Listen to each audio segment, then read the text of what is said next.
చూడండి, ఈ కొటేషన్ మీద దృష్టి పెట్టండి. ఇవన్నీ కూడా ఎలా ఉంటాయంటే మనకు జనరల్గా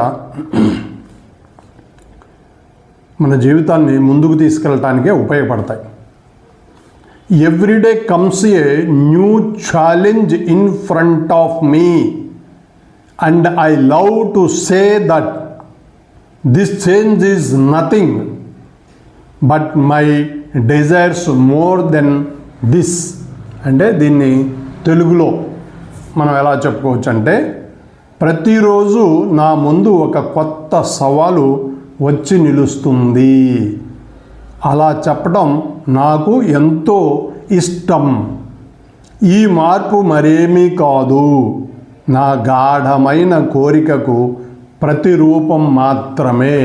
కాబట్టి ప్రతి వాళ్ళ ఏదో ఒక సవాలు, ఏదో ఒక సమస్యలు అనేది కామన్గా వస్తూ ఉంటాయి. కాబట్టి ఈ విధంగా, ఈ కొటేషన్ విధంగా కనుక ఆలోచిస్తే ఆ సమస్యల్ని పటాపంచలు చేసుకొని ముందుకు వెళ్ళవచ్చు అని దీని ఉద్దేశం. Thank you.